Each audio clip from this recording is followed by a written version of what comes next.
Ecosystem, cabanga ngecala eliphezulu elifana nelikaNkosana Makate. Ngicela ungitshele ukuthi alikakaphothulwa ngani. Lokho kufanele kushaqise umzimba futhi kukushayise ngovalo olukhulu. Ngoba uma lokhu kwenzeka emacaleni amakhulu kubuka wonke umphakathi. Enzani lamajaji akhohlakele emacaleni angekhwezindabeni noma amancane omphakathi? Uhlelo lizinkantolo lathathwa kwisystem ye-apartheid. Isystem yayakhele ukuhlukumeza abamnyama. Awukwazi ukuthatha leyo system ufake amajaji amnyama musucabanga ukuthi izimpilo zabamnyama zizoba ngcono. Into engasoze yenzeka leyo. Lamajaji ayingxenye yesystem efuna singayitholi inkululeko yangempela. Inonsense yeCODESA. Okukhulu kakhulu kulolu hlelo yilabo ababecindezelwe ubandlululo bayaqhubeka bayabandlululwa. Kungani uNkosana Makate, Phise Kholme engakhokhelwa kuze kube yimanje? Kulula, uhlelo lezinkantolo lonakele lithengiwe. Lo mbhedo wamajaji bethi azimele amanga lawo. Konke abakushoyo ukuthi ungaphazamisi uhlelo olugcina isimo esikhona kusukela kubandlululo. Thina esicebile, osopolitiki namajaji sizoyiphatha sicashile le system. Ubandlululo aluzange luphele. Amahhovisi amakhulu athutha asuka ePitoli aya kumahhovisi osobhizinisi abakhulu abazuza nge-apartheid.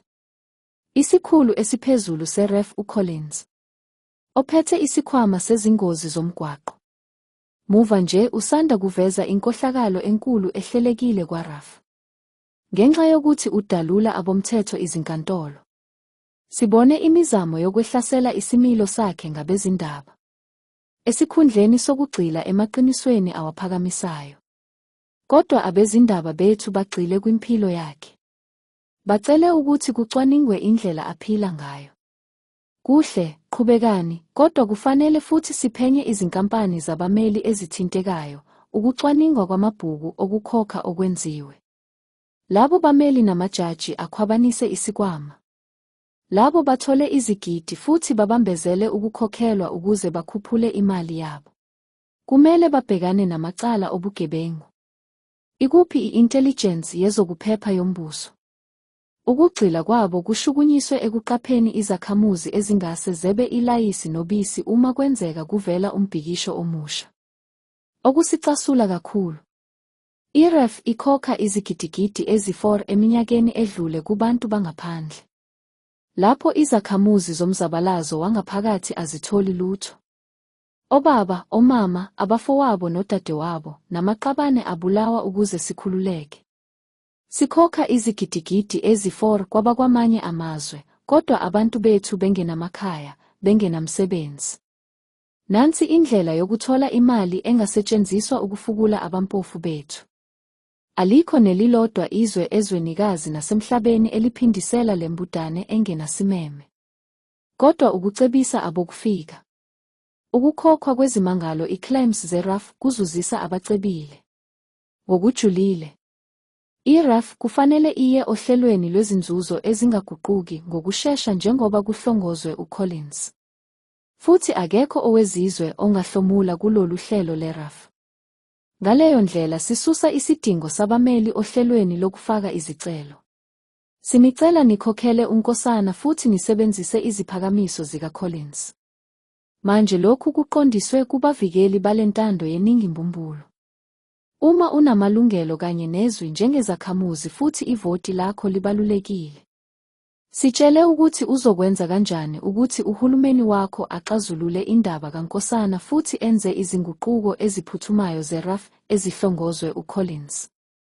Khohlwa ukuthi umnyama bheke izixazululo aziletha etafuleni. Kulabo abangase bangaziqondi izimangalo zenzuzo engaguquki. Fixed benefit. Kusho ukuthi uma ulahlekelwa umunwe noma umlenze engozini yemoto, kunenani eligunyazwe ngaphambilini elizokhokhwa.